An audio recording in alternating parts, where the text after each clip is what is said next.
The summer heat in Liberty County, Texas, could make the air shimmer like glass. By late July 2003, the days were long, the asphalt soft beneath truck tires, and the nights alive with the hum of cicadas. In a town where everyone knew everyone else's name, 23-year-old Sarah Whitfield was known for her laugh, loud, unrestrained, impossible to ignore. On the night she vanished, the sound of that laugh was the last thing anyone remembered. It was Friday, July 18th, a typical small-town weekend. Sarah had just gotten off her shift at a local diner on Highway 90, a worn-out roadside place with flickering neon that read Mason's Cafe, home of the best pie in Texas. She worked there since high school, saving up money, dreaming about taking night classes at the community college in Beaumont. Her coworkers said she was tired that night but in good spirits. She mentioned stopping by her friend's trailer just outside Dayton before heading home. She never made it. At 10:42 p.m., a Liberty County Sheriff's deputy spotted her old blue Ford Taurus parked along a quiet stretch of Farm-to-Market Road 1413, about 5 miles from town. The engine was still running. The driver's door was ajar. The headlights cut through the dark, but Sarah was gone. Inside the car, her purse sat untouched on the passenger seat. Her wallet was there. So was her phone, a flip-style Nokia, its screen lit with one missed call. The deputy, a 29-year-old patrolman named Eli Bowers, would later say something about that scene didn't sit right with him. It didn't look like someone had pulled over for a mechanical issue. It looked like someone had been interrupted. When Sarah didn't come home that night, her mother, Patricia Whitfield, assumed her daughter had stayed with friends. By sunrise, she knew something was wrong. Sarah was never the type to disappear, she told reporters later. If she was running late, she called. By noon the next day, the Liberty County Sheriff's Office launched a full missing person investigation. Volunteers fanned out across the countryside, down dusty back roads, along creeks, and through patches of pine woods where the Texas sun barely reached the ground. Flyers went up at gas stations and grocery stores, the kind printed on white paper with grainy photos. Missing. Sarah Whitfield, last seen July 18, 2003. For days, deputies scoured the area with dogs and helicopters, but the terrain was unforgiving. Thick woods, private property, and endless miles of farmland made searching nearly impossible. By the end of the first week, there were no leads, no witnesses, and no signs of struggle, just the lingering image of her car, idling in the dark. People in town started locking their doors at night, something few had ever done before. Parents kept their daughters' clothes. The local paper ran a headline that read, "Where is Sarah?" Her coworkers held candlelight vigils in the diner parking lot, their hands trembling as they held small white candles that dripped wax onto the pavement. The sound of crickets filled the silence as Patricia whispered into a microphone, "Please, whoever has her, let her come home." But weeks passed, then months, and by the following spring the posters began to fade, their edges curling under the Texas sun. Investigators followed every lead they could find. One man claimed he'd seen a dark pickup truck pulled off the same road that night, its engine running. Another reported hearing what sounded like a woman yelling near the woods behind his property, but nothing could be verified. Then came the rumor mill, and in a town like Liberty County, rumors had a way of sticking. Some said Sarah ran away. Others whispered that she'd gotten mixed up with the wrong crowd. A few even speculated she'd gone to Houston to start over. But those who truly knew her, her mother, her coworkers, her childhood friends, refused to believe she'd just left. Detective Raymond Carter, then 33, was assigned to the case 6 weeks after the disappearance. A veteran of the sheriff's office, Carter had grown up in the same county. He knew the woods, the roads, the bars, and the quiet places people went when they didn't want to be found. He kept Sarah's missing person file on his desk long after most others had moved on. Years later, he'd still remember one small detail that never sat right. A faint smear of mud on the inside of the driver's door, shaped like a boot print too large to be Sarah's. But in 2003, DNA analysis was slow, and partial samples were often useless. The swab from that smear was sealed, logged, and stored away in the evidence room, marked unresolved. By the end of 2004, with no trace of Sarah, the case went cold. The sheriff at the time, a blunt-spoken man named Tom Laird, made a promise to her mother. "We won't close it, Patricia. Not ever." She nodded, though her eyes said she'd already lost hope. The file sat on a shelf for nearly 2 decades.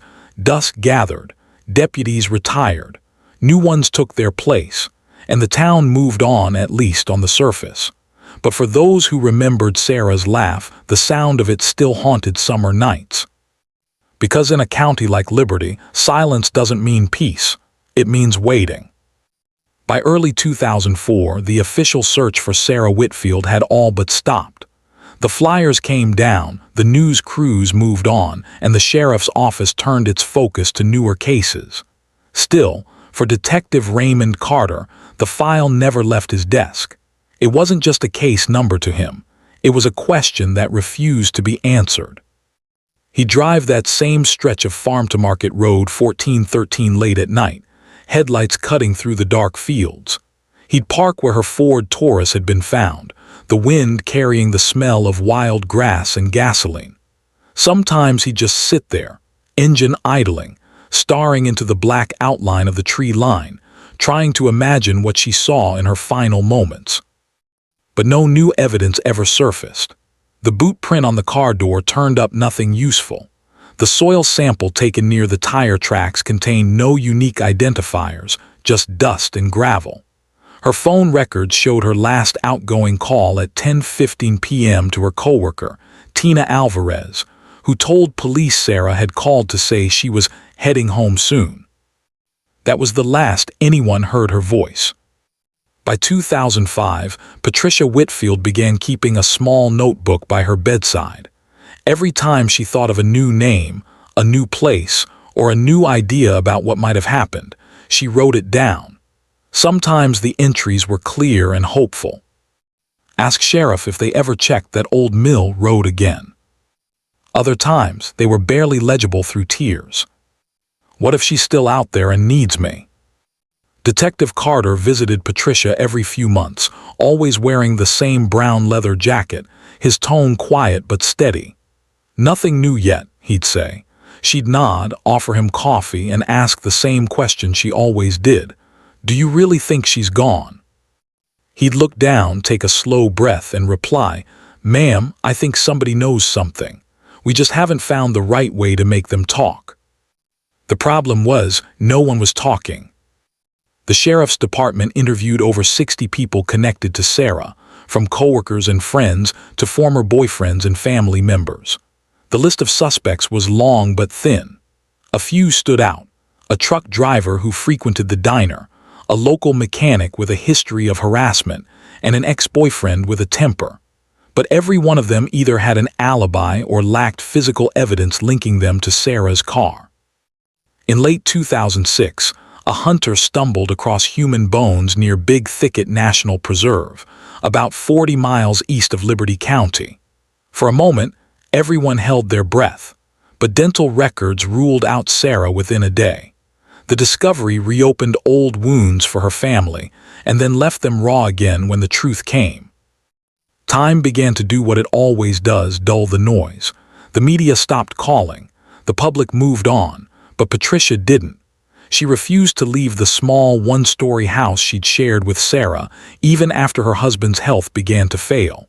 The mailbox outside still had both their names: Whitfield, Sarah, and Patricia. By 2008, the case was officially listed as inactive, though not closed. The physical evidence, Sarah's purse, the phone, her clothing, and the sealed swabs from the car, were all cataloged and moved to long-term storage in the county evidence locker. The file itself, 3 inches thick, filled with handwritten notes and photographs, was boxed, labeled, and stored on a back shelf under the tag 31427. Whitfield, Sarah, missing person. Years slipped by quietly. Deputies retired. New sheriffs took office. New technology began to emerge: DNA sequencing improvements, cold case databases, and forensic genealogy, but Liberty County was small, underfunded, and slow to adapt. By 2012, the only people still mentioning Sarah's name were her mother and Detective Carter. That year, Carter was promoted to lieutenant.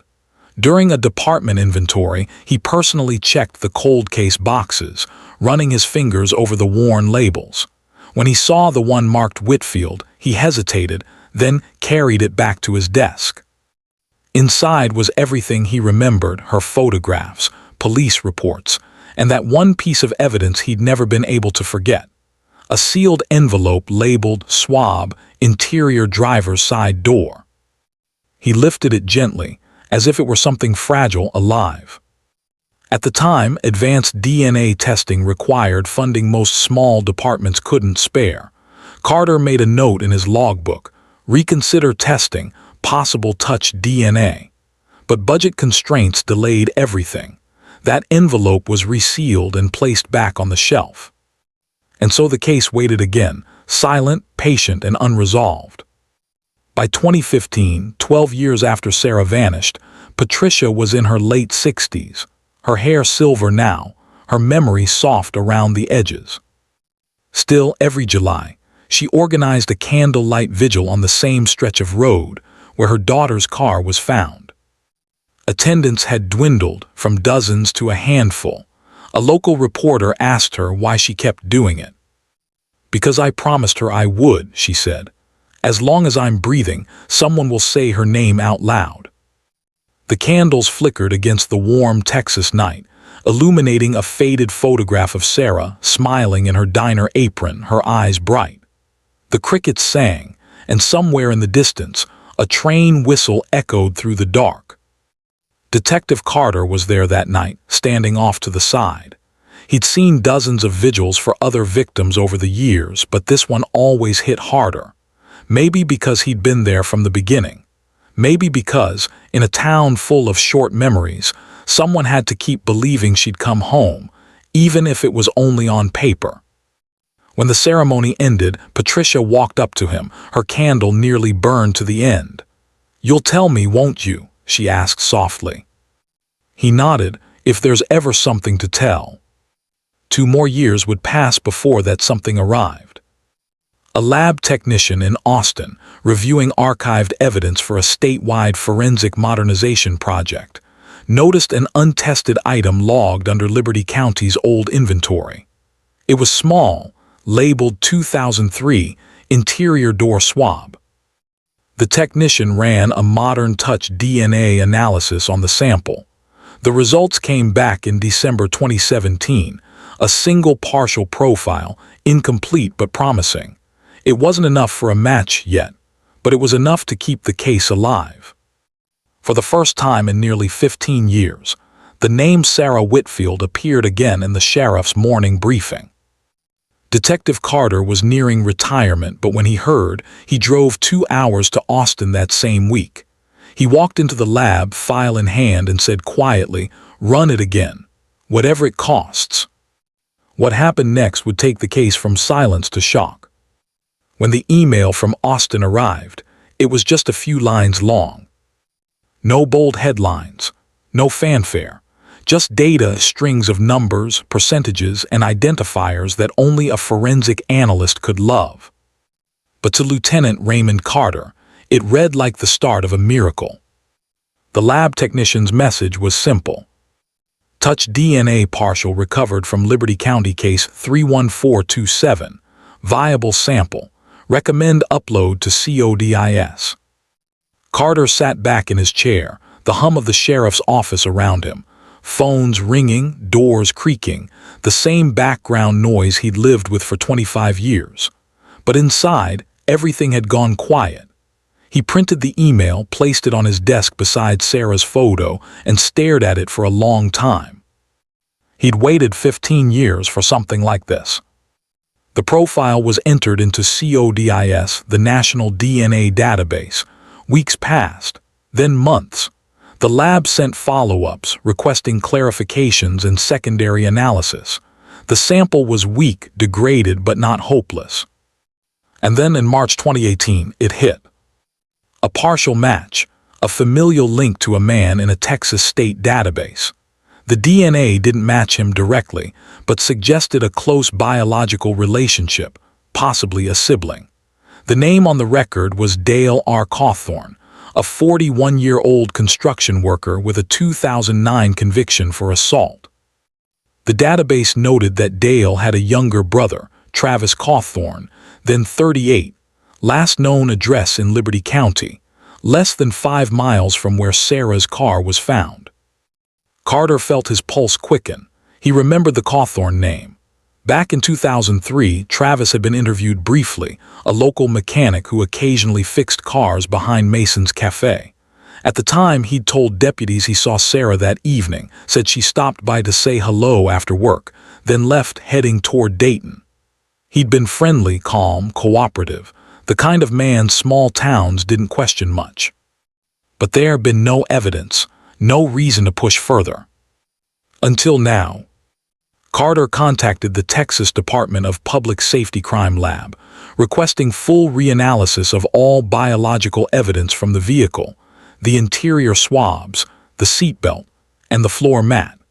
The advances in touch DNA recovery since the early 2000s were night and day. In August 2018, a new report landed on his desk. This time it wasn't partial, it was a match. DNA consistent with Travis Dean Cawthorn. Carter's hands shook as he read it. 2 decades of dead ends, and now, in black ink, the answer he'd been waiting for. When he told Sheriff Angela Price, who had taken office just the year before, she stared at him in disbelief. "Cawthorn," she repeated, "the mechanic." He nodded. "We talked to him in 3. He played it clean. Said she came by the shop, left for home. We had nothing to hold him on." Sheriff Price leaned back, exhaling. "And now?" Carter tapped the file. "Now we've got his DNA inside her car door." The sheriff's office worked quietly for weeks, verifying the chain of custody. They rechecked the evidence logs from 2003, ensuring no contamination, no error. Every report came back clean. The DNA was legitimate. Carter and Price began a new round of interviews. Old witnesses, former deputies, and residents who might remember Cawthorn's movements that summer. What they uncovered wasn't proof, but it was smoke. A former coworker recalled seeing scratches on Travis's forearm the morning after Sarah disappeared. Another said he'd been unusually nervous, asking whether anyone had found that waitress's car yet. A third mentioned he'd moved to Houston briefly that fall, right after the search efforts died down. The picture was forming, faint but undeniable. By late 2019, a grand jury reviewed the findings and authorized a warrant for Travis Dean Cawthorn, then 44 years old. But when deputies went to his listed address in Beaumont, he was gone. Neighbors said he'd left to work out west about a year earlier, possibly in New Mexico, maybe Arizona. No one knew for sure. The trail went cold again, only this time Carter refused to let it end. He reached out to U.S. Marshals and Texas Rangers, initiating a quiet multi-state search. For months, there was nothing but silence, until a tip came in from Pima County, Arizona. A man using the alias Travis Dean Collins had been working as a mechanic at a small auto yard near Tucson. His fingerprints, collected during a routine employment background check, flagged a discrepancy. Carter got the call on a Monday morning in February 2020. He drove straight to Sheriff Price's office, holding his phone out. They found him. Her eyes widened. "You're sure?" Carter nodded. Positive match. 2 days later, on February 19, 2020, officers from the Pima County Sheriff's Department quietly surrounded the auto yard. Cawthorn was found working under a lifted truck, grease on his hands, country music playing from a nearby radio. When they told him he was under arrest for the 2003 murder of Sarah Whitfield, he didn't argue, didn't resist, didn't even ask why. He just looked at the ground and said, "It's been a long time coming." Back in Liberty County, news of the arrest spread faster than wildfire. Within hours, local radio stations interrupted programming. The Liberty Gazette ran the headline in bold print. Arrest made in 2003 Whitfield murder. Suspect in custody after 17 years. Residents who'd grown up with the story felt the past come rushing back. Mason's Cafe was flooded with reporters. The waitress working that night said customers sat in silence, staring at the old photo of Sarah still taped by the register. Patricia Whitfield got the call from Sheriff Price herself. At first, she didn't believe it. Then she sank into her kitchen chair and began to cry, not the kind of sobbing that came from fresh pain, but the quiet, shaking release of a woman who'd been holding her breath for almost 20 years. "I knew," she whispered. "I knew she didn't just walk away." When Cawthorn was extradited to Texas, the entire county showed up at the courthouse. Some came to see justice. Others came because they couldn't believe it was really happening. Detective Carter, standing at the back of the courtroom, watched as the man he'd last spoken to in 2003 was led in wearing shackles. Travis kept his head down, his hair graying, his face weathered from years under the desert sun. Carter felt no triumph, just a deep, heavy sadness. Because even when you get the truth, it doesn't bring anyone back. The first interview with Travis Dean Cawthorn took place on a cold February morning in 2020, inside the Liberty County Sheriff's Office interrogation room. A small camera blinked red in the corner. A styrofoam cup of coffee sat untouched in front of him. Across the table sat Detective Raymond Carter, who had been chasing Sarah Whitfield's ghost for 17 years. Cawthorn looked older, his hair thin and gray at the temples, his hands trembling slightly. He wore a plain white jumpsuit, no jewelry, no expression. When Carter entered the room, he didn't raise his head. "Travis," Carter said quietly, "we've talked before."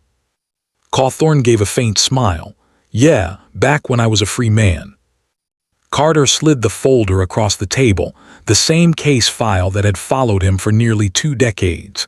Inside, the photos, Sarah's car, the swabs, the missing posters. He flipped one open to the lab report. "Your DNA was found inside her car door," he said flatly. Cawthorn exhaled through his nose, staring down at his hands. For a long time he said nothing. The only sound was the buzz of the fluorescent light above them. Then, finally, he spoke. "You know, I used to fix her car sometimes," he muttered. "She'd bring it by the shop, ask me to check the oil, the tires. Maybe that's how it got there." Carter didn't blink. That would have been fine, except she cleaned her car that morning, and the print we found, the DNA, was from that night, after she disappeared. For the first time, Travis looked up. His eyes were tired. "You've been waiting a long time for this, huh?" Carter nodded. 17 years. Another silence. Then Travis leaned back in his chair and rubbed his face. When he finally spoke again, his voice was almost calm. "I didn't mean for it to happen." Carter didn't move. He just let the words hang there. "She came by after her shift," Travis continued, eyes unfocused. "Said she wanted to grab something from her trunk, asked if I could take a look, said her tail light was flickering again. I told her I'd help. We were talking, just talking, then we started arguing.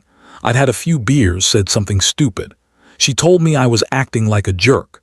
She tried to leave, I grabbed her arm and she hit me, so I pushed her back. She fell, hit her head on the bumper." He stopped, his jaw trembled. "When I realized she wasn't breathing, I panicked," he said. "I kept thinking, if I call someone, they'll never believe it was an accident." He looked down again. "So I moved her, took her out to the back road near the creek, covered her with brush. I thought maybe someone would find her soon, but nobody did." He started to shake, hands pressed against his eyes. "I swear to God, I didn't mean to kill her." Carter just stared, the air thick with years of silence collapsing into truth. "Where exactly?" he asked quietly. "Where did you leave her?" Cawthorn hesitated, then pointed to a map spread on the table, a spot off County Road 612, deep in the pine woods near a place locals called the Hollow. Within hours, deputies were on scene. The ground was overgrown, the creek long dry, but cadaver dogs picked up a hit near the base of a gnarled oak tree. Beneath a few feet of soil, they uncovered human remains, partially preserved by the clay earth. Dental records confirmed what everyone already knew. It was Sarah Whitfield. After 17 years, she had finally been found. The county held a press conference 2 days later.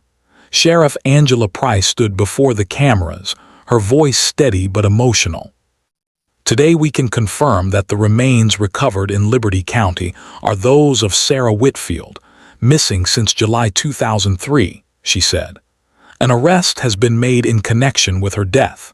This department never stopped believing that one day we'd bring her home." The crowd of reporters fell silent. Behind the microphones, Patricia Whitfield stood clutching a framed photograph of her daughter. She didn't speak, just held the picture close to her chest. The story made state headlines that week. Local residents who had been teenagers when Sarah vanished were now adults with families of their own. For them, the news felt like reopening a wound that had never really healed. At Mason's Cafe, the old neon sign still buzzed faintly over the parking lot. Customers whispered in disbelief, staring at the same seat by the window where Sarah used to take her lunch breaks. "It was him all along," one man muttered, "right here in front of us." In May 2022, the trial began at the Liberty County Courthouse. It was one of the most closely watched proceedings the county had ever seen. Prosecutor Elena Rodriguez laid out the timeline in careful detail. Sarah leaves work at 10 p.m. She drives toward home, stopping by Cawthorn's shop. An argument escalates into violence.